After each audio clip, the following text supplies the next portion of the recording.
Welcome to the live show replay. We go live every week on Wednesdays. But if you missed it, this is the place to be. We had a great chat this week. I talked about why I moved from Antigravity into Claude Code and why I'm all in on Claude Code now.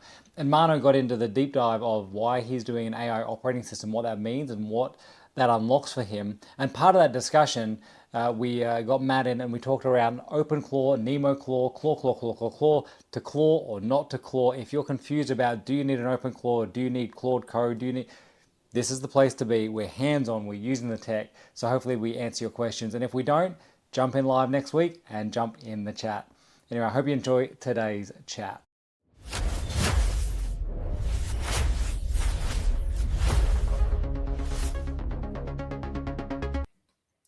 Good morning, good afternoon. How are you all? Very good. Very good. Very, very good. Wow, two veries. That's outstanding. I mean, Matt, you're no longer by the beach as you were with us last week. No.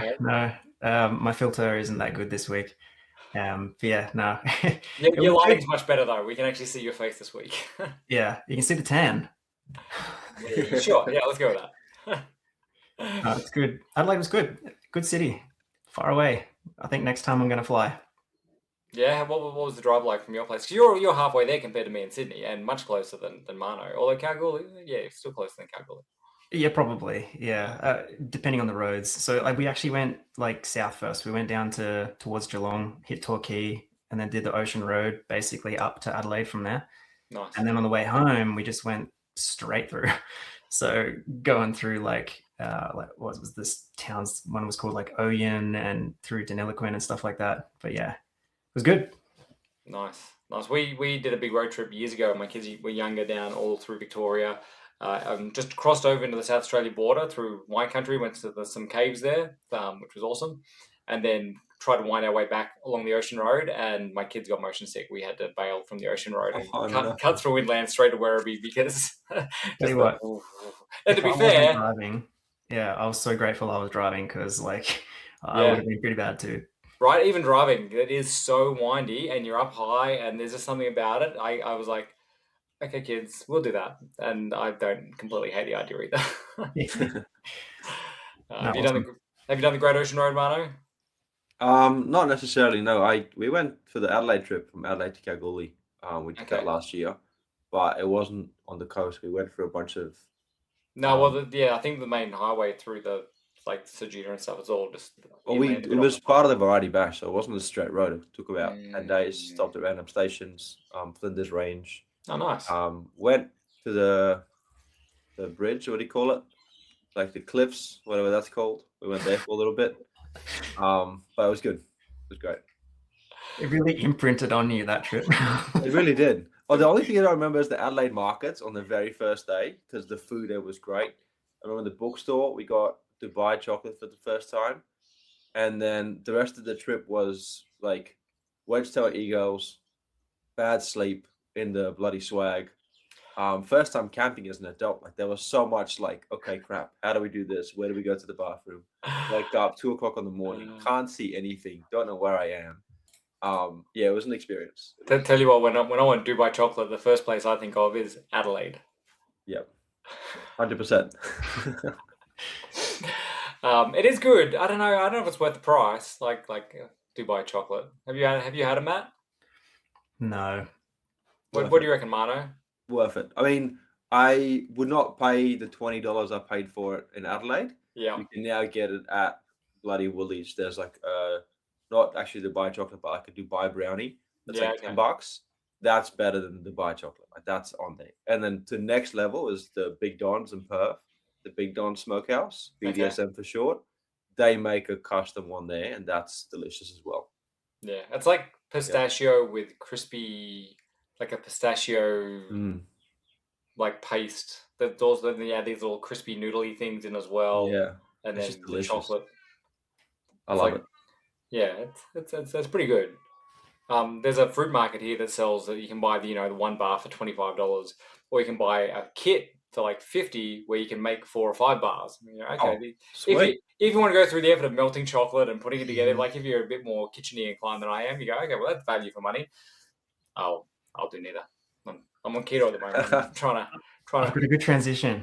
speaking of melting chocolate and putting it together, Yeah. since I came back, like the intense backlog that I had to sort of separate my stress from that with a little bit of like brain knowledge work.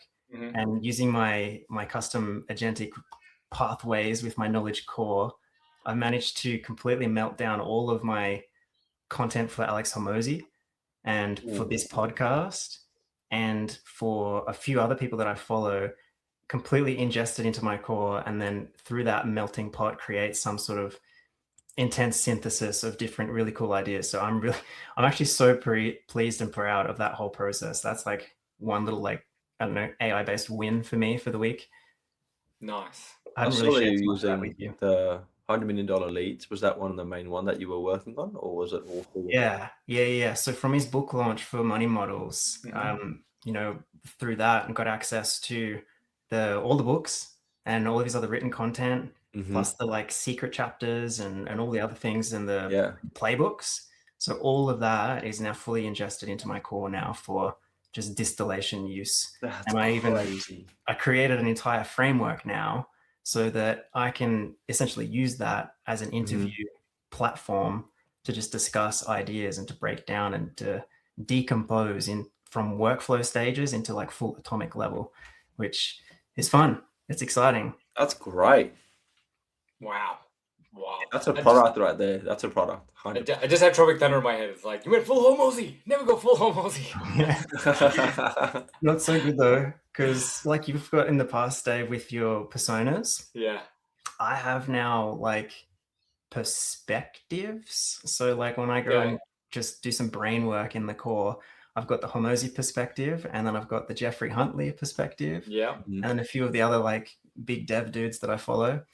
And yeah, it's cool getting like my own little flavor happening here through this melting pot. Love it. Nice. Yeah, we'll come back. I want to talk a bit more about, agentic uses and these sort of increasingly personalized agents and personalized personality agents, and how that fits in with the future of your NemoClaws and OpenClaws and NanoClaws and all the claws, because I think they are tied together, that generalist versus specializing type agentic stuff. But my journey this week, I subscribed to Claude finally. Oh, really? Finally. Welcome. You guys, I appreciate you acting surprised, because you guys both know from the WhatsApp. But for the players at home that know that I've been invested heavily in Antigravity up until now, my journey, as we've described, started off with ChatGPT and ChatGPT projects, and then went to Antigravity, and then Google in the last week, they started messing around with all their pricing plans, which freaked me out. I went from, I'd waited till like after the show, Wednesday afternoon, all my quotas were meant to reset. I was meant to be back to that 5-hour refresh window. And then immediately everything was back to like 7 days. Like Thursday morning when I woke up, and I'm like, are you kidding me? I barely touched this thing since I reset on Wednesday night. I wake up Thursday morning and my quotas are just trashed. What the heck? And there was a huge backlash, and they reset some of them back to 5 hours, but not fully after that. And I think it's an evolving story, but for me, it was enough to go, I have lost all confidence in this. And because Google's plan structure goes from that sort of pro plan, which is, like 30 Australian dollars, 35, to 400. Like there's no middle ground. It's like you pay us $40 or you pay us $400. And I was like, I'm not paying you $400 when you've proven yourselves unreliable from what you're actually going to give me for my money. I can't trust that. I'm sorry. Well, they've been banning people too. Well, they did, and then they went, we'll provide a path back now if you were using your Google credits for OpenClaw stuff, and you can come and ask for forgiveness, and we'll let you back in now. Like, it's crazy. Like, I paid for a service. Why do you care how I use my tokens? You've given me a token limit. I should be able to use those tokens wherever I like. Where are we in some kind of Gestapo AI state with how, like, you will provide me a service, but only under very strict conditions of and look, they can provide terms and conditions, but as far as, how you, like, you bought that Castrol GTX 10 oil, you can only put it in these sorts of vehicles, otherwise we'll take it off you and you can't use it anymore. It's like, it's ridiculous. I bought the oil, I bought the tokens. Who cares which machines I put them in? Yeah. So I pulled the trigger and went, I need to give this Claude thing a go now, because I can't trust I'm going to have the credits I need to do things and keep running my business and keep building projects in Antigravity. I got a question. What made you go Claude instead of just doing another Codex subscription through ChatGPT? Well, I did have Codex, and I blitzed my Codex subscription completely. And I've got my wife's one, but I've got to get her to send me the 2FA code, and I just was out of sync with that, and she was at work, and I was like, I need to do something. And Codex is good, but I also found for some of the like things it was doing, it was making mistakes or like getting stuff wrong, and I was like, I did like what I was seeing from some of the Opus and Sonnet outputs in Antigravity because it gave you a taste of those models, but then that was massively restricted now in the future, and I was like, okay, let's give Anthropic some money and let's finally go down that path, because everyone's been raving about it for 6 months, and being in this AI space, I do have a bit of FOMO and felt I really should, but I just didn't have enough reason and impetus to spend the money until the Google Antigravity. It's an interesting thing though, like, because there is a feel, like Claude feels in a certain way. Even if you use their other models, like not just Opus, like it actually genuinely feels different. It doesn't necessarily mean it's better, but like with the knowledge work that I do, especially like with my core and stuff like that, I basically have to use Claude. I haven't even attempted to use Gemini through that, and I currently don't pay OpenAI any money, so I haven't like tested Codex. Although I have heard really, really good things about 5.4 Mini. Yeah, well, that just launched today. So in the headlines, OpenAI has just launched Mini and Nano for 5.4, which I hope they're better than like Gemini Flash. Gemini Flash is okay for just doing bulk work and summarizing your emails and things like that. But when it came to actual strategy or planning or even writing code, and because I'm trying to do some complex projects and I'm halfway through trying to get these models like Flash, even Sonnet to an extent, they're just not strong enough to work out what's going on, where I'm up to, and make good choices. So they're just hacking and slashing and go, oh, that didn't work, so let's burn that down and try something else. I'm like, no, this was mostly working. I needed you to fix this one thing, and now you're just like, because you don't have the bigger picture, you're just making guesses and just changing things willy-nilly, and it's killing me. So yeah, and I think one of the issues I've been having with the product I'm building is I was switching between model to model to model, and context.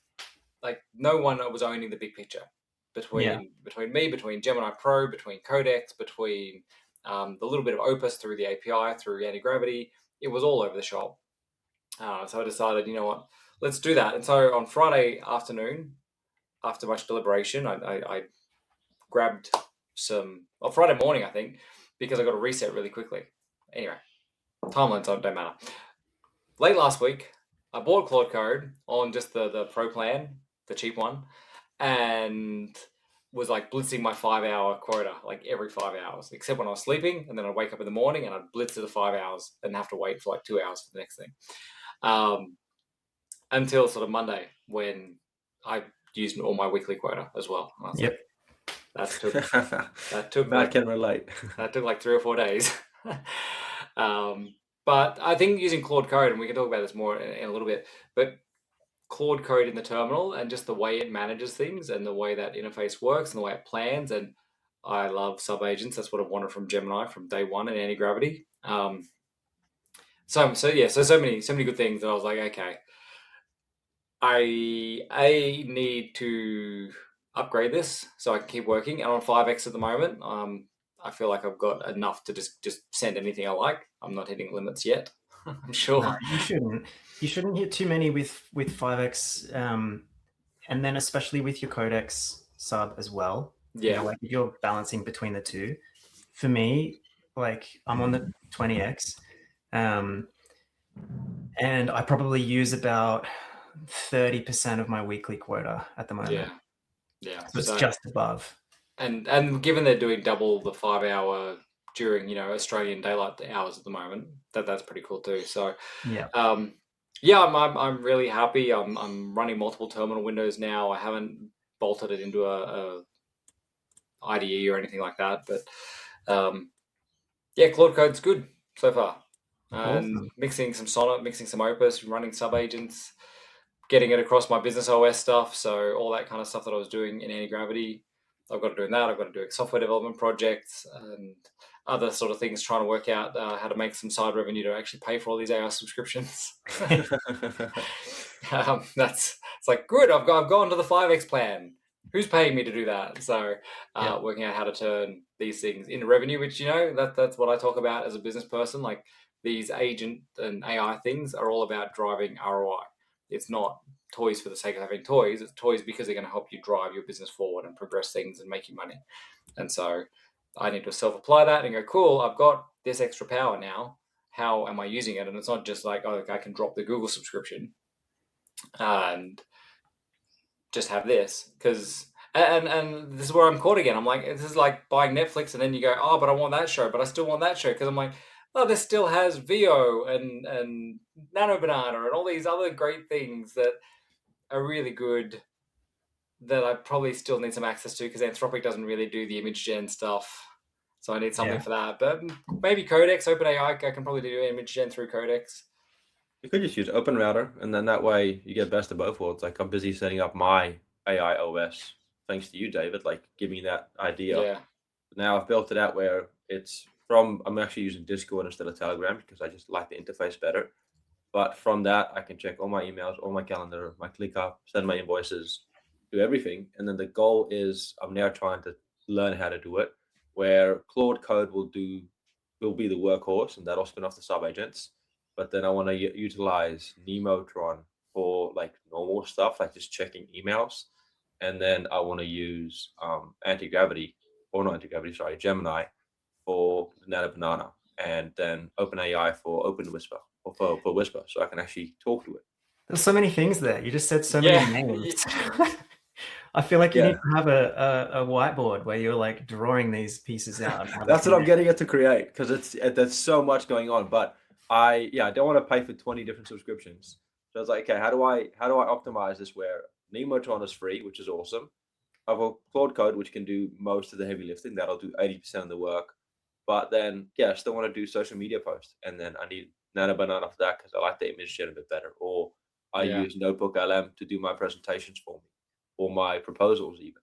Yeah. So bloody hell, it's been fun, but I neglected my wife and all duties for the past week because I had 3 days, or had 1 day off last week, Tuesday. I spent that entire day building this, and then I had Wednesday all day work, and then went to Perth, and then I got back Monday night, 2 nights ago, and then all of Monday night and all of yesterday was just again spent building this out because I need to do a full rebrand. I'm like, if I want to do it, like I'm approaching it like I'm starting a whole new business. If I want to start a new business, how can I get it to do the heavy lifting? So I'll give it the name. It'll do the domain purchasing, the DNS, the Microsoft setup, everything. Because holy crap, I'm not looking forward to it. It's just so much boring work. So if I can get it to do it, if I can spend a week to automate a task that's going to take me 2 hours, that's a win. Because as a solopreneur, I mean, good morning, Joe, who's joined us. Joe's fortunate to have a team.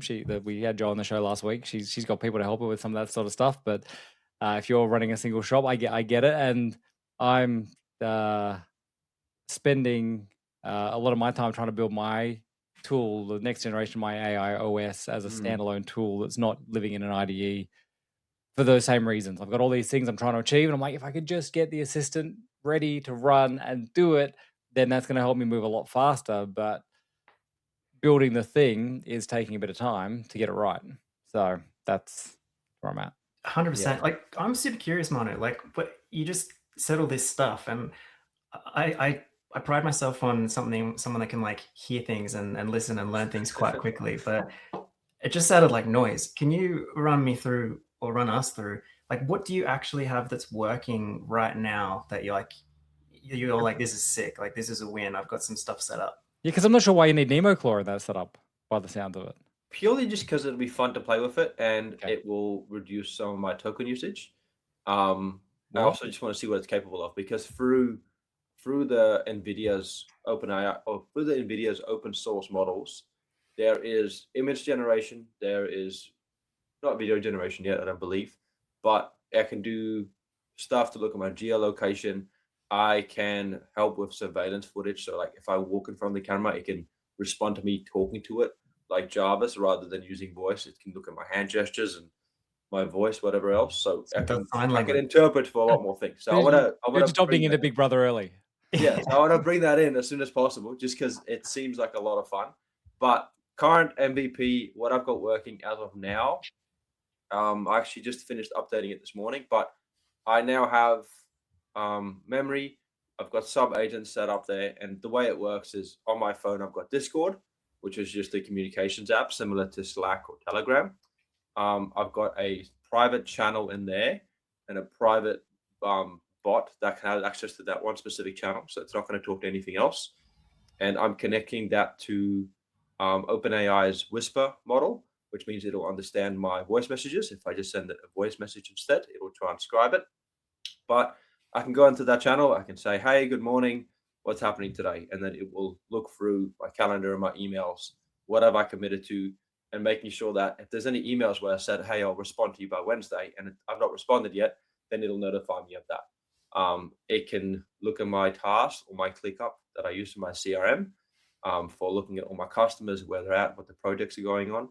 It can give me updates on that and which ones I should be prioritizing. And then by the end of today, it's hopefully talking to Henry, my accounting platform. So when I finish working for the client, rather than me having to open up the app, click new invoice or new client, create the client, and send it, it takes 5 minutes. But why would I want to do that if I can just go, hey, send an invoice to such and such for this amount. This is the line item. Put my phone down and the work is done. Yeah.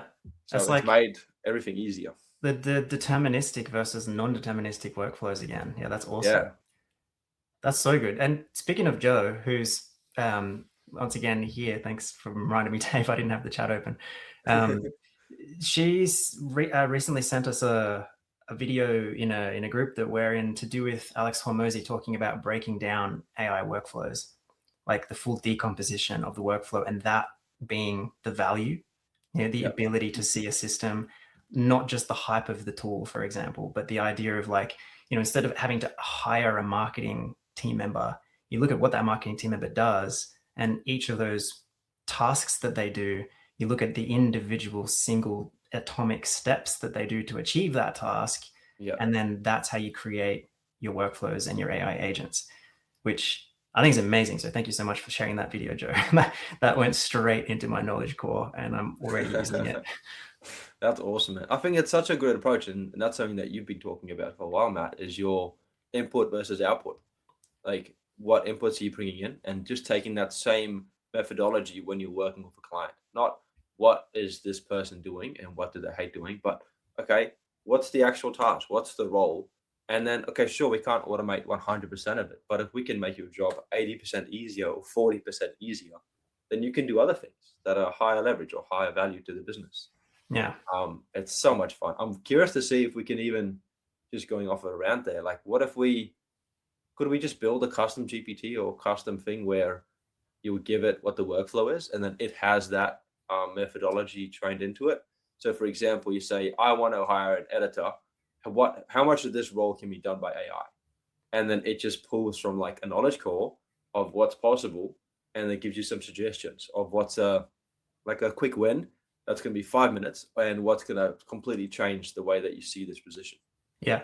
So that comes down to like, I forget what the term is. It's specialist area knowledge. A good example is somebody, you're organizing logistics, and you know that at certain sites, the site manager will not deal with certain drivers. So if you're organizing routes and stuff like that, you have to make sure that those drivers don't go to that site, for example. Great approach, like, yeah. That kind of like specialist knowledge when you're breaking down and analyzing workflows is not something that AI can do by itself. Like that's very much where the human still is there, curating that for them. But it's funny you say, like, can you turn it into a custom GPT or whatever? I actually fully built it into a framework, into my core already. Of course you did. Of course you did. And I've got 2 Tmux panels open, like waiting for me, like ready to interview me about like stuff that I do to then further distill everything.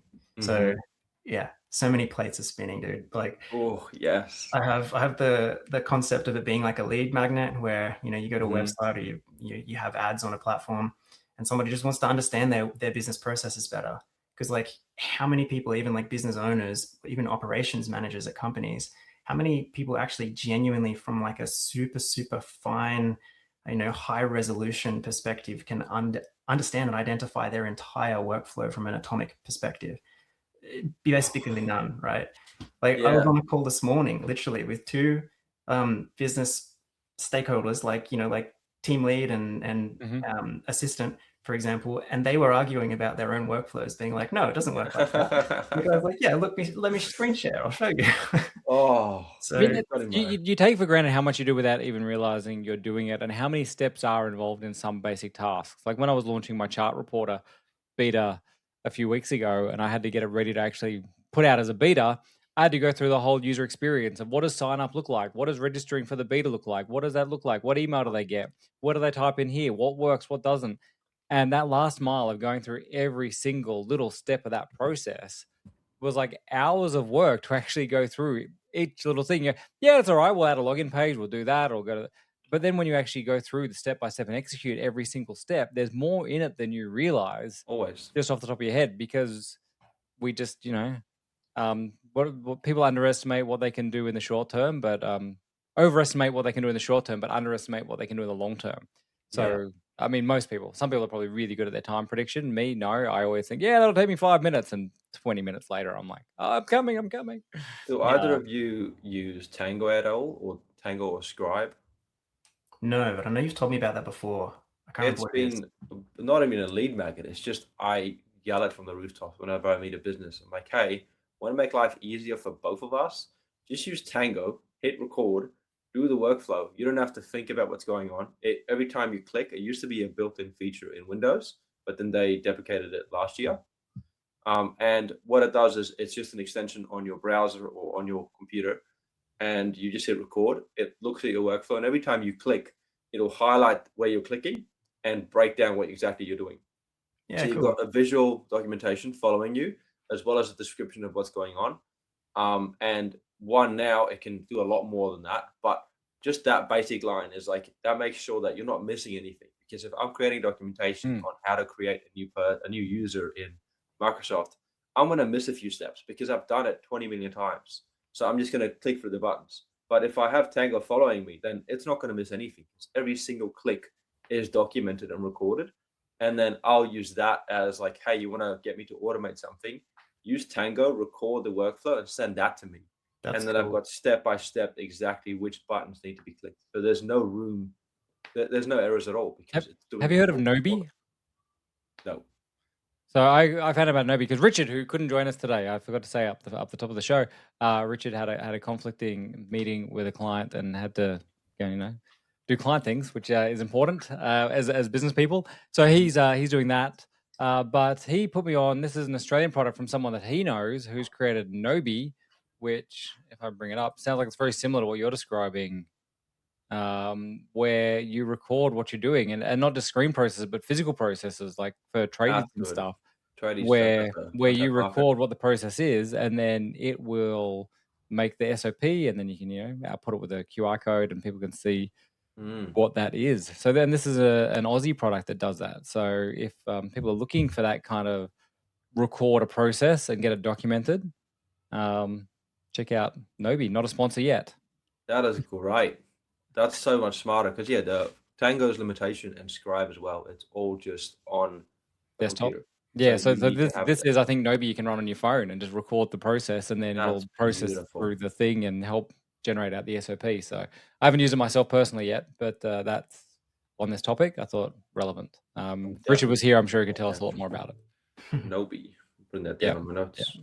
You know what else is fun though? Having your agents actually do that sort of thing for you. I experienced this literally last night, and this is something that one of our shared friends as well, who wink wink might be on the show in the future, was he basically showed me how to reverse engineer APIs when you don't have API documentation. What? Yeah, let that sink in. So like if you've got a tool that does not provide you any sort of like developer docs for here's the post request for like sending and creating a record for whatever, you can literally use your agents through browser automation to scrape those and find them. And I did it last night. Like we've got an entire like backend process from admin level token and the whole public like API. There's stuff to do with, if somebody goes to their website, goes to the tool and clicks the things. All of that is like fully ingested now into this agentic system that will become tools for a voice AI system. So that makes sense, right? Because like if I build a site and I'm pushing up to Vercel, I don't just talk straight to Supabase or whatever backend. On Vercel, it creates its own little web API endpoint in the website, and then the forms submit into that, which then does the backend lifting. But if you can get the website to decode what's just going through to that Vercel level endpoint, what that form is submitting to that, then you could then, if you're authorized, if you need auth or whatever, use that token to push it all the way through. 100%. And that's where a lot of security concerns come from, because that's where, like, when you guys are building your apps and building your APIs with your agents, there needs to be that level of protection for public APIs. And on the Vercel stuff, that's why you have a secret environment variable in the back end that the website doesn't publish out, but when you submit it, it attaches that in the back end and then pushes that through to your final API. And so, yeah. It's super cool. And also, like, hey, Sean, like, you're absolutely right about the N8N internal APIs as well.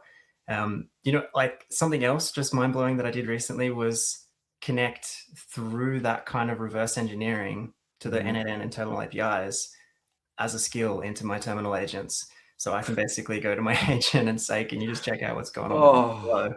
And it will check logs, it'll check like the whole architecture and be like, why did you do it that way?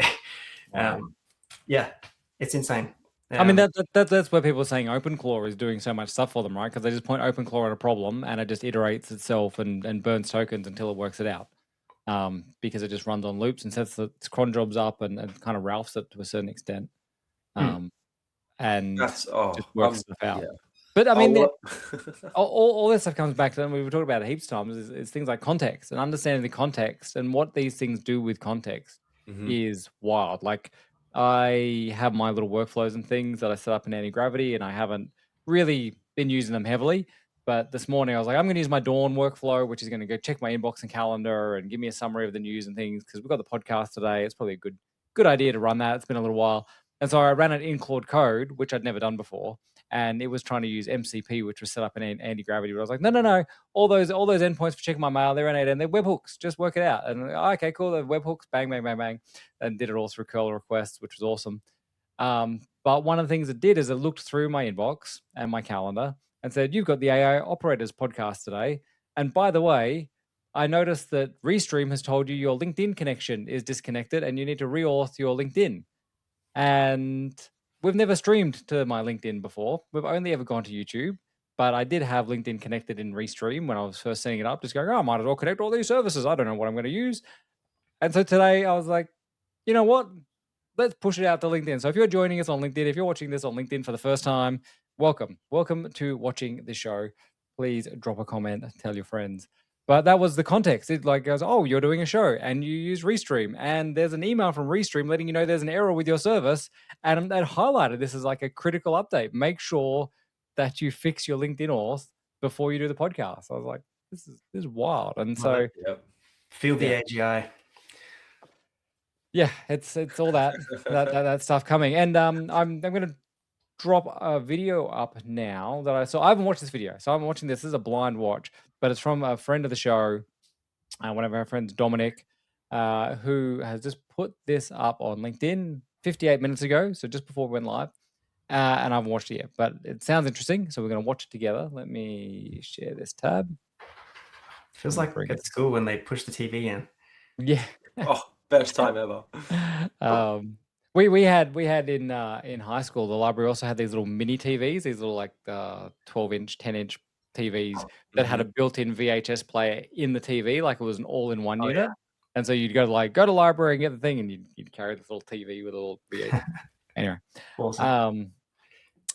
This is from our friend Dominic, friend of the show. This new Cowork feature is pretty crazy. Dispatch allows you to talk to your Claude Cowork running on your computer while you're on the move. So this is that remote access thing. So this is what you're doing, Marno, with Discord, but now Claude's built it in. I've just run a whole SEO audit creator strategy. Now I'm waiting for the implementation, all while on my lunchtime walk. So there's a video here. Let's watch the video. A picture says 1,000 words, right?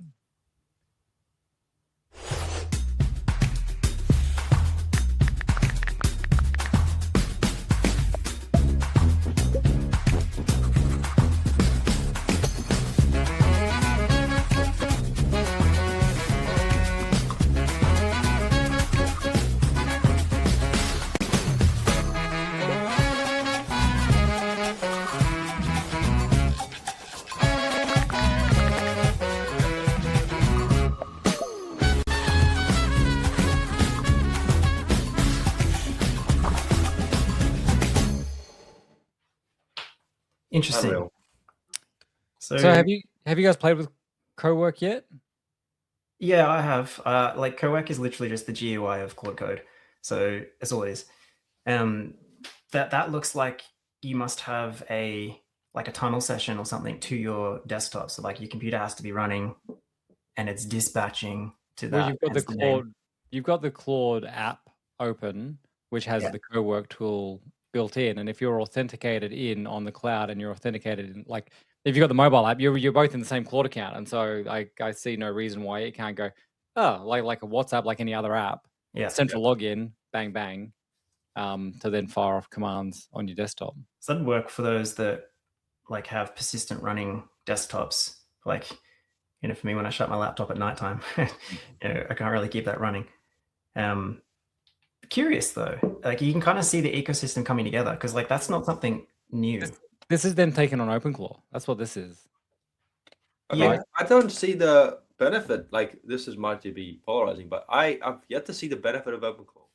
Like I spent most of yesterday setting up OpenClaw, followed via the NemoClaw setup. Like that's what sparked the idea. Mm-hmm. And after setting it up, I'm like, well, how is this any different from Claude Code? Just Claude Code, some skills, MCP server, connected to Discord. I can talk to it. It has Subagents. It has all the capabilities. There's no real difference. It's just I feel a lot safer using Claude Code than I do OpenClaw for various reasons. You know what you're discovering, and this is something I've said since the beginning of this show. You're discovering primitives and fundamentals. Yeah. And you're seeing comparisons and like you're pattern matching against there's literally only 4 things that exist. It's models, context, prompts, and tools.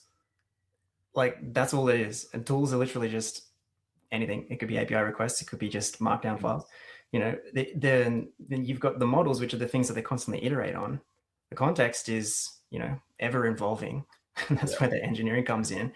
And the prompting at the end of the day is just engineering of that context. But what you're seeing is exactly what everyone's been saying for a long time. Like, what is the difference? But to kind of like segue a little bit and to use your questions that you gave us yesterday, it comes down to what you want and what you actually need. Because, if you think about what do you need as an individual, it doesn't matter like which tool you use to do it. Yeah. But one might make it easier than the other. So like I can give you like an instant apples to oranges comparison between Claude Code and something like OpenClaw or this NemoClaw is the persistence, like the availability and the on time and the ability to trigger it. So with dispatch, if you don't have it running on your computer, it's not running. Yeah. Whereas if you have OpenClaw running on like a cloud server, like that you host through VPS or whatever, it's always there. And then that's where you have your persistent workflows, like when people use the term heartbeat or cron, plus being able to trigger it remotely. Like my Claude Code on my computer, I can't trigger it remotely. It comes back. It's another harness. It's another way of interacting with the technology. It's almost this abstraction doesn't quite fit, but it's like, what's the difference between a V8 and a Monaro, right? And so one is the back-end engine. They both have V8s in them, but one of them's actually pre-configured and accessible and usable out of the box with wheels and steering and chassis and so on. So Claude Code is more just the straight V8, and you've got to do all the configuration. You've got to build your own chassis. You've got to put your own steering wheels on it. You've got to attach all the things to get it registered and roadworthy. Whereas you buy the V8 Monaro, and it comes out of the box ready to drive. And I think OpenClaw, what it did is it attached a whole bunch of stuff onto whichever model you happen to use. And initially, I think it was using the old Claude bot. It was leveraging off Claude more than anything else, because of the plans and the tokens and the usage and the intelligence. So that's I think that's the big difference. And so yes, you can build very similar functionality in anything. Like my process this morning, your process that you're talking about, where it'll go check your inbox and do this and do that and do that. That's what I'm saying. Why do you need to add NemoClaw to that mix? It feels like you're already doing all the things that a Claw bot would need to do. And I argue with my build team all the time, my build team being Claude Code, around what I'm building as far as my own multi-agent hierarchical harness, going, should I just be using OpenClaws? Like, am I over-engineering? Like, you're doing all this sort of stuff anyway with your Pydantic agents that you're building. It does this. It has access to that. It's doing that. But you've also built these other structures and things which are unique and special to you. And I'm like, okay, thank you. You just got to work through the FOMO sometimes and go, why do I need that particular thing? Now, we've said the word NemoClaw way too many times for not explaining what it is. This is news that came out of the NVIDIA conference yesterday. This is hot off the presses. Yep. There he is, Mr. Shiny Jacket Man, in a 3D rendered version of his shiny jacket for you, Matt. I watched the 20-minute keynote from Jensen Huang, is that his name? Yesterday. Yeah. And he's saying OpenClaw is revolutionary. It's like the new operating system for working with agents. And every business needs to not just have like what's their AI strategy, but what's their claw strategy. What are they doing as far as enabling people with these intelligent tools with hands? Like, that's what we've been saying from day one, right? The claws are the hands. What is that? And the problem with enterprise is the security layer, which we've also been talking about as a problem with OpenClaw. And so now they've built this new layer called OpenShell, which is a protective layer, a shell around OpenClaw. And a big part of it is then trying to sell NVIDIA hardware and NVIDIA models to offer that other thing we talk about a lot, which is sovereign models. And so rather than sending everything to these third-party companies, buy some NVIDIA hardware, run your own models, give all your staff NemoClaws, running safe, secure, sovereign data through your own data centers, and giving everyone these claw tools with your government policy and your governance and policy frameworks, which is what the OpenShell is managing, and attaching those guardrails onto everything that goes in or out of OpenClaw. And would you say that without extra steps would just be the Perplexity computer, where you don't have to buy the hardware, you just give up the data sovereignty and just use Perplexity computer instead? I haven't looked into Perplexity computer enough. You seem like the expert, so... I'm not the expert. Yeah, I just saw Joe asked about it. I've looked into it, but after the effort I put into this Claude Code workflow, it looks to be very much the same approach, except I'll just be using Antigravity. I think there are people that are like hosting these 24/7 semi-autonomous robot things, right? So Perplexity is getting in on it. Kimi, we're running Kimi Claw, where I think you can buy Kimi Claw license or on Kimi in the cloud. Yep, Minimax has one. So Claw's become the generic term now for memory-based cron job AI assistant that has access to third-party tools. It's funny, like, just to use Marno's line before, like I look at NemoClaw and I go, well, this is nothing different to what I've been building in Railway. Like, it's literally the same security abstraction, making it simple for people.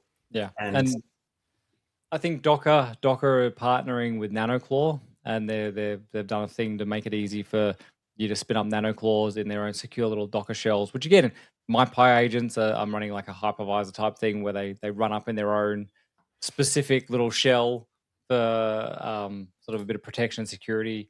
So everyone's approaching this in similar but different manners. And it's going to be interesting to see which ones get to market, who their ICP is, how they're different from one another, who wins. The problem with a lot of these agent shell things, like NVIDIA's got a monetization strategy. They want to sell hardware to run models.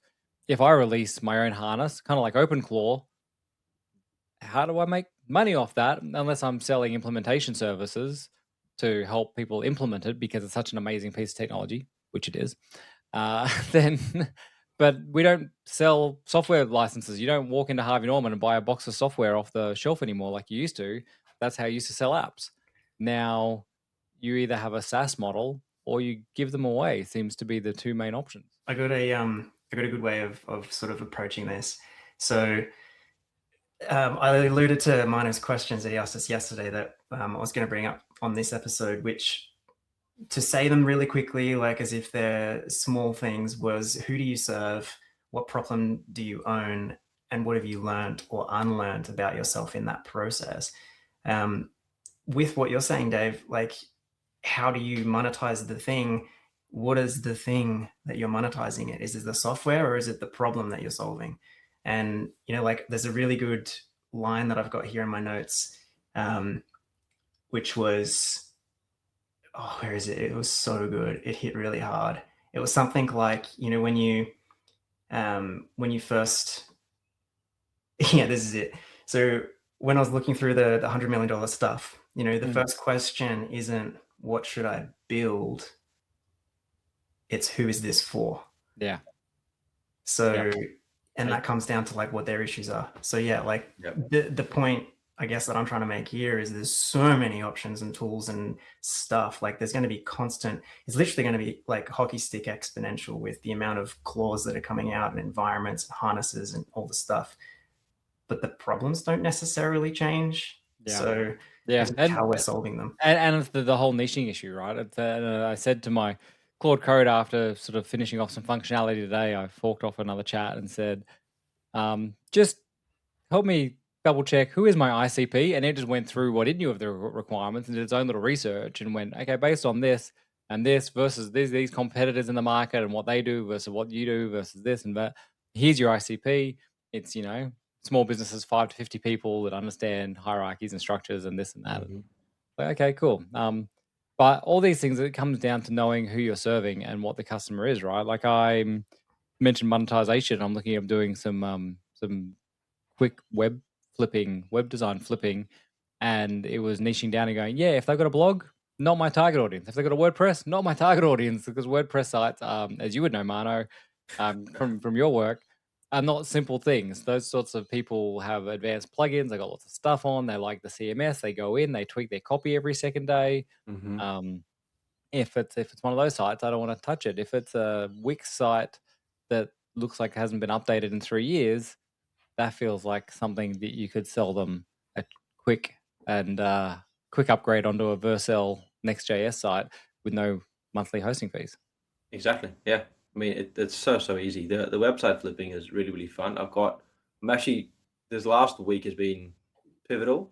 So a quick recap was realize that I would get paid significantly less if I get to teach people rather than me sitting in an office and doing nothing. By nothing, I mean like literally just sitting in front of the computer, typing away the whole time. Although I enjoy it, I feel a lot more fulfillment and joy when I'm teaching for people.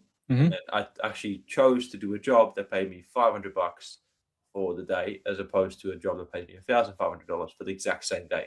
And I wasn't even sad about the money. I was like, I'm just happy I get to do this, and this is awesome. Nice. So realizing that that's where I shine and that's what I'm naturally drawn to, completely pivoting the business and going into just education. So I'm going to find my niche by working backwards. I'm going to look at associations that I care about and work for. I'm going to look at which businesses have the most economical impact, and then how do I serve them to then improve the economical impact and output of Australia, which would be awesome, because that's me building my intrinsic why, my intrinsic motivation. But as a result of that is I found a bloke who's really, really good at networking. He loves IT, loves AI, showed him web design, and he's just gotten lost in it. Like the last week, he keeps running out of tokens. He's just loving it. So I'm going to help him. We're going to launch a separate business called Framely Web Design, which is just going to do web design, and then help him in supporting that. And then I'm going fully into education. And after making that decision, a competitor in town, or not really a competitor, but the local IT company showed me that people are getting confused between our business or my business and his business because the naming is very much the same. I, in hindsight, maybe I was a bit arrogant thinking that people won't see the difference, or people would see the difference, because for me, it's two separate disciplines. AI and IT, completely different fields. But I did not consider the end user, and they'll probably see it as like, oh, it's computers, which means you can fix my printer, my aircon, and my phone. So with that, I had a conversation with him yesterday, and the result of that meeting was I need to do a rebrand completely. So completely move away from Kakuli AI. Oh, wow. Find a new business, buy a new domain, build a new website, set up Microsoft licensing. It's going to suck. But with all that, I'm taking this as an opportunity to go hard into the education side and actually step away from the web design completely and just run that as a separate little business. Nice. That's why I asked you guys those questions, because I had that meeting and I was like, crap, like this is an opportunity for me to essentially start a new business. So what is it going to stand for? Why am I doing it?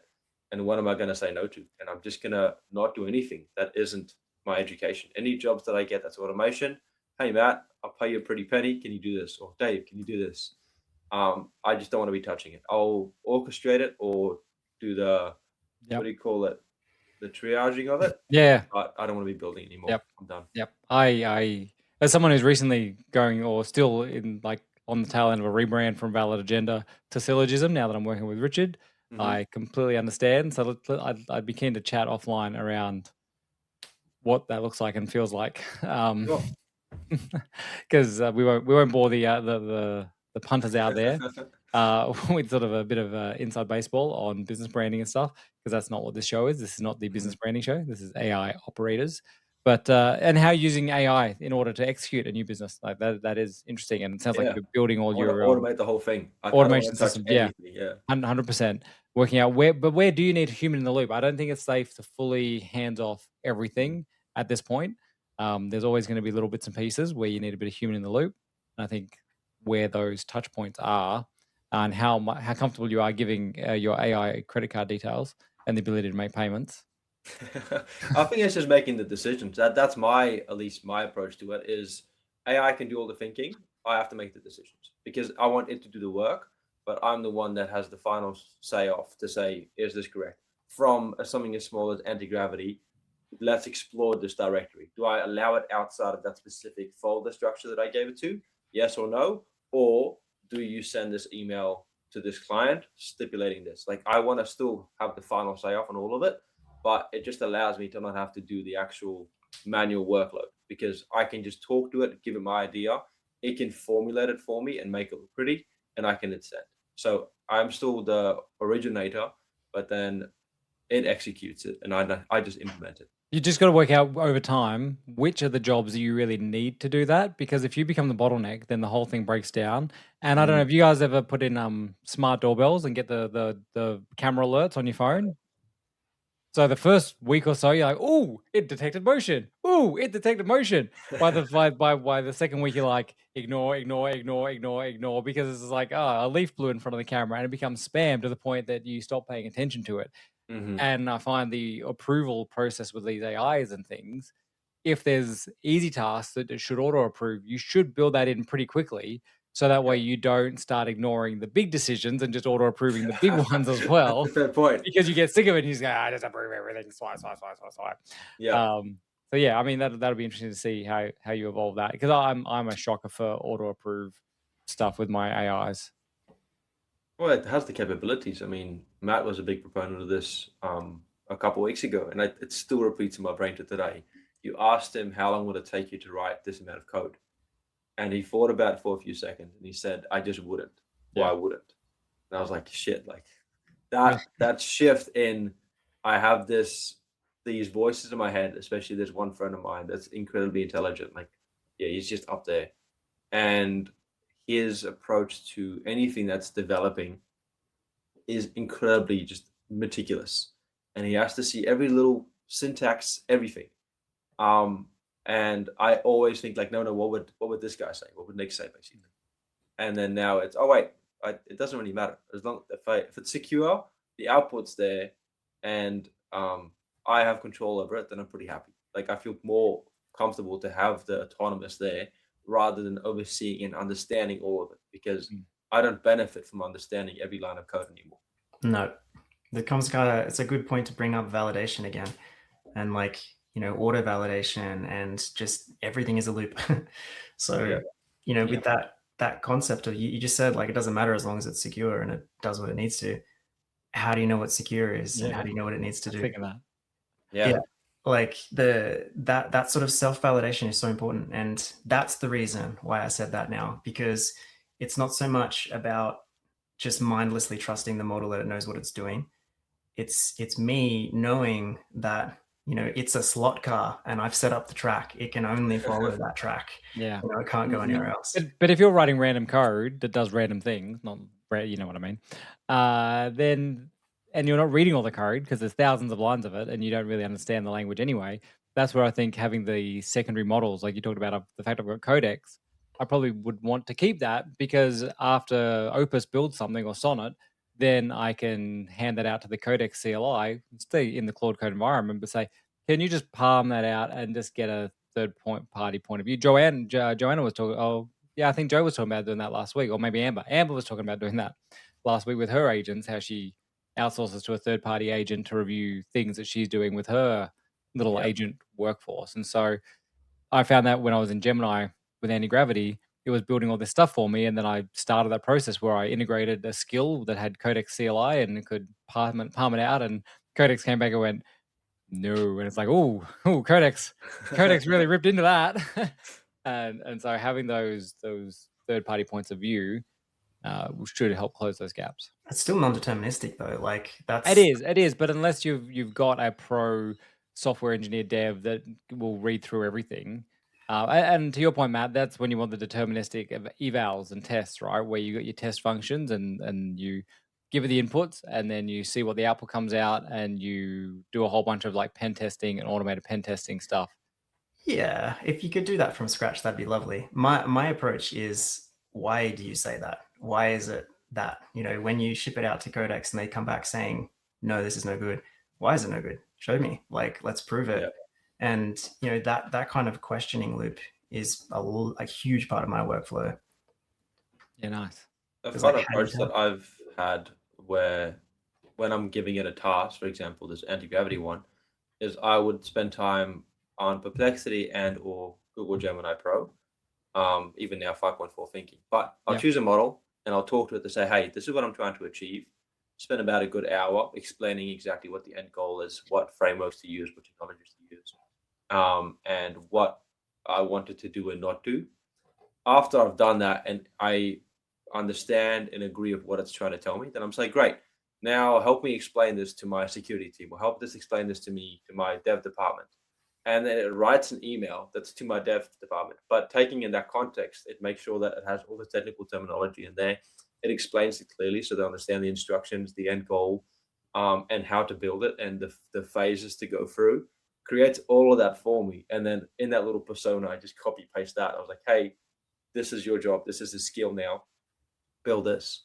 But then that avoids the I guess, the weakness of me trying to explain it, because I'm definitely going to miss something, because I'm assuming that it knows, especially because it confirmed it to me in a previous chat. But that email format, or that, hey, explain this to my dev team or explain this to my security team, has been so beneficial. Yeah, that's cool. My radar went off when you said copy paste. That is another opportunity for, automated handoff. Like, yeah, it's so good. I love it. Baby steps. Yeah, baby steps. Oh, it's all fundamentals and principles at the end of the day. Yeah. Like I've been building these sort of systems, and you run it, and then you go, oh, how do I automate this? Can you bash this sort of stuff up? And what does that look like? And okay, brilliant. Okay, now I've got to do that step. I want to deploy this site under Vercel. First, I've got a CLI, right? Can we just make a deploy script so you can push it there? So I'm not going into the web UI to do this to do that. Like, how do I push this to a GitHub repo? How do we spin up a new repo automatically and push this there and then link that straight to Vercel? And so now I've got a couple of bash scripts, and it just does that for me without having to go in and click things, because I asked the questions and it worked it out. That's awesome. So good. Yeah. So. But a lot of people out there like with like all this stuff's going way over their heads. And it's great that you're going to focus on education, Marno. There's a huge gap out there, and people, I don't know what you're finding in your areas and your conversations, but I'm just finding from just trying to put out some free help on LinkedIn, people are scared. I've been putting out this like really open offer, open calendar, no shame, no judgment, no sales pitch, no strings attached, just half-hour chats. If people just want to talk through and ask some questions, and I would have thought my calendar would just be getting smashed with people going, "Oh, brilliant! One of the AI operators, I can get 30 minutes at his calendar and just ask questions and not feel stupid, or even if I feel stupid, he's told me it's going to be fine." And people just are not like, it's just not that the posts aren't getting traction on LinkedIn, which is weird. And people are not taking up the offer. So there is both. I don't believe that all the people that are seeing these posts are fully like gung ho, 100% ready to run on AI. I think they just don't care, man. Like that's my experience so far. Is there's a lot of business owners that are massively like they can definitely benefit from using AI, and even just introducing ChatGPT into their daily life to just have conversations with would make a bit benefit. But it's that intent of buying. Like, are you talking to a starving crowd? Because, and that's why, or one of the few excuses that I have for the social media stuff is I don't want to just make content for the sake of content. I want to make content that gives me and talks to the people that actually care about the product. And that's where I'm not sure what that was going to be yet until last week, where I know it's just going to be education. So now all the content I'll be producing will be surrounding education, because I know the people that want to learn will be engaging with it. Where if I get 200 likes, but it's just from random people that don't really care about education, they're just interested in the new technology, and that doesn't serve me at all. What I'm trying to say there is, I don't think it's a lack of the post not performing. I think it's just there's so many people that are too busy in their own lives that they're like, I can't understand this technology. I don't understand it, and I don't see why learning it would make my life better yet. And they're just lazy. Like we have paste, like avocado paste. That's my best example. We have an avocado next to it, and then you pay an extra $2 for avocado paste because you don't want to cut it open. People are lazy. They want you to just do it for them. Don't ask any questions. Just get it done. Yep. Which is a shame. Joe reckons I should just make an office hours, only 2 hours each week. There's too many options, too much availability, scarcity. We'll see. I'll try, Joe. I'm just trying to help as many people as I can just get over the hump. Yep. Because it's good for all of us. All of us that are working in this space, the more people that understand it, the more people that can sort of start getting their head around it, the rising tide lifts all boats. I'm just trying to be part of the rising tide. So yeah, as a good a good thing to remember, we're the AI operators, promoting AI, but it's not always about just AI. It's your systems and your processes. 100%. Like, the businesses that win won't just have better AI. They'll be the ones that have better processes that AI plugs into. AI is the marketing term. It's like this TV now has AI. Everything has to have AI built in. My fridge has AI. Yeah. But I mean, that's the marketing term. And yes, we are all using and leveraging AI, and we can help businesses do that. But I sent through a report for a business this week on how to help them get out like 20 hours back a week of time potentially. There's no AI in it. It's just centralizing data and installing some better systems and setting up those workflows and those pipelines to talk to each other to save the time. Not actually AI, just better systems integration. 100%. Like even like standard companies that exist now, like a lot of Australian companies would be like this. Stop just trying to tell your people to try harder. Like, you can actually build systems where the right thing happens by default.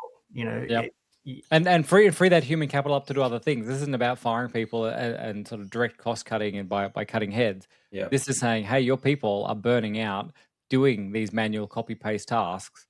How about you automate and free up those people to interact with customers, to grow your business, to think about new product lines, to do all the different things that the humans should and could be doing creatively and relationally, that the AI is less equipped and automated and good at doing, and grow your business through that. I'd probably even argue that it's a disadvantage to implement AI if you don't have their foundations, because AI amplifies, AI scales. So if you have a crappy foundation, then you're scaling crap. I just had a mate round for coffee before the podcast this morning, and he was saying his business partner has started playing with Claude, and he's like, "Oh, it's so amazing, we can do this," and the next day he's like, oh, "Actually, no, we shouldn't do that. Oh, we do this," and I was like, "That's exactly why I exist, mate, because that whole ROI thing, not just like these sort of like little toys and tech for the sake of tech, but working out where in your business is it going to actually drive value."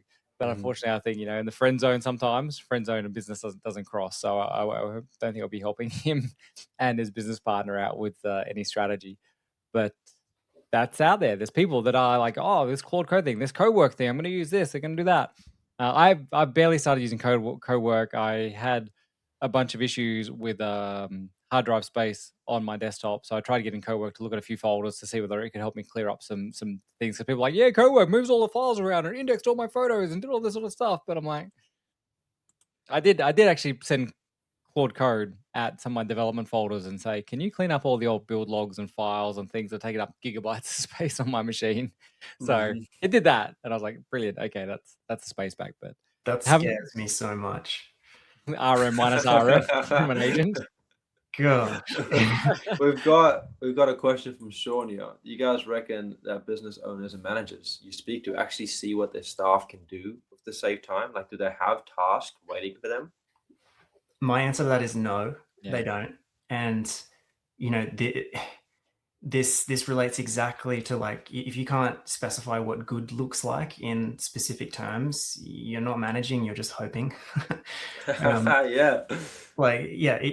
they go, yeah, I'm going to save all this money, like, it's great, and then we'll do that thing. Like, I haven't had anyone give me a good answer on that yet. Yeah, it's a good reminder that most people are just winging it. We're all just trying our best, just making it up as we go along. And some people just hit it lucky. It is common. As we discussed, who knows when? We've been doing this show forever now. It's great. Inertia is real, and people are used to doing things the way they're used to doing them, and they get really efficient at doing things on inefficient interfaces, and they just think that's the norm. This is what normal is, and to change from normal is really, really tricky. Like a customer I was talking to about potentially helping them, they're doing everything by hand, but like, oh, it's not that bad. And it's like, well, it is. And then they show me the next step in their process, and I'm like, oh my goodness, like, you're doing what now? You're using that how? And for them, it's just normal, and they're just like, changing. Even if there's a potential better outcome, the potential outcome is unknown and hard to see and hard to visualize. That's why in my previous career in pre-sales, our whole job was understanding the need and then working out how to tell the story and present it with live demos and things. And I think that's something that, a lot of us smaller operators that are getting started here, we don't have the demo infrastructure to really give customers the clear vision of what good looks like before they sign the check. And so they're scared of signing the check. And it's that Hormozi thing, right? Like, how do you de-risk the process? In pre-sales, in big tech, we de-risk it by showing them a live working demo of what the future could look like for them, so they can sort of taste and see a little bit more. I think that's something that as sort of operators, we need to think about. How do we do the taste and see? And obviously us building our reputations on social media and talking about these things helps with that subject matter expertise and that trust, but also physical demos and how we do that. So as you do content and educational content, how do you make that real for people? I think it's something to really consider. There's a good bloke. There's two points to that. One, there's a bloke that I know of in the UK, and he doesn't have any technical experience. He's just, like, for lack of better terms, it's the focused fool. Like, he doesn't understand the technical side, but he knows exactly what he wants to do. He knows he can help people, and he wants to help people. And he has a small repertoire of tools. So his workflow is, he goes in, talks to the business, says, I can build you something, builds him a lovable demo, sends over a lovable demo, not connected to anything. It's all, like, made up. None of this makes any sense. It's not even potentially even possible to build what he wants to build. But he gives them a lovable demo. They're immediately sold. So that's one approach for the like, physically showing them something. But then the other side that I wanted to comment on there is we talked about people not knowing and then showing them something physical. I can't remember my second point now. Demo, making it real, taste and see, de-risking, Hormozi. Oh yeah, de-risking. Yeah. So I was fortunate enough that some of my clients in helping them building automations it was at the point of someone moving into a different position or leaving the organization. So like they're being promoted from they're an admin lady, they're now going to go into helping with the mechanical side or the logistics. Yep. So that position is going to become vacant within like a month. So we have to act on this, and they know exactly what that person does. So we automated that entire person's position, which was such a win for the company, because if we didn't do that, they'd have to spend months hiring someone. Hopefully they work. And in the meantime, 3 other office ladies would have to share that workload, which sucks. And then the other one is businesses where they're busy scaling. So they don't have anyone in that seat yet. They know they need someone, and then building that someone for them. Because that way it's an easier sell rather than, hey, I want to replace Janet down the road.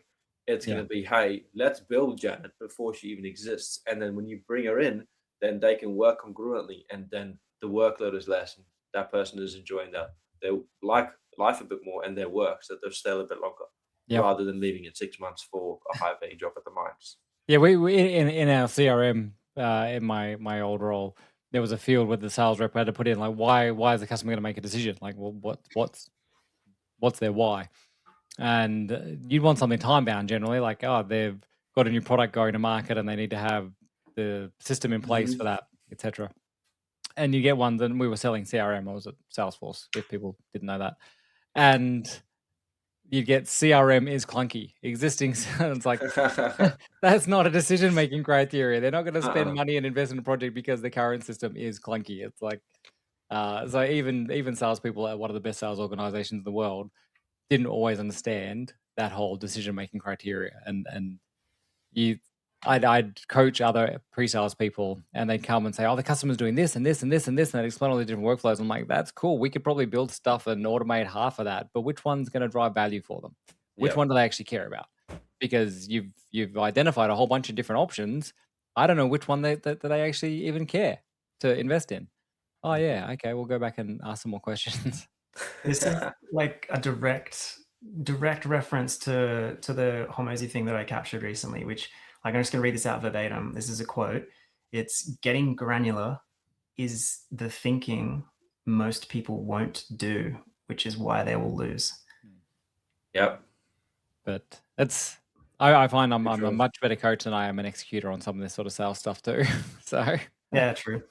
Actually having those conversations and establishing stuff with the clients is a whole skill set in itself of communication skills and confidence and trust building and so on. And I've always, part of my solution ideation skill set is I'm really good at breaking down and analyzing other people's problems much better than my own. So that's why you should hire me, because I'm really good at assessing your problems. All right, boys. Well, we are well over time. 1:15. What is going on? Thank you, Australia. Thank you, the world. Thank you, wherever you watch this from, at whatever time you've watched this on live or the replay. If you caught this on LinkedIn, please give it a thumbs up. On YouTube especially, thumbs up, comments. Comments drive everything. We're going to be trying something new on this episode. You might be watching the replay, which is not the live anymore. We're going to repost the replay up as its own thing to see if YouTube loves it more. We're going to be doing a few experiments with the channel, so make sure you subscribe to the channel. Make sure you hit that bell icon to get updates, because we're looking at putting a few different types of content and doing a little bit more interesting things on the AI Operators channel in the coming days, weeks, and months. So keep an eye out for that, everyone.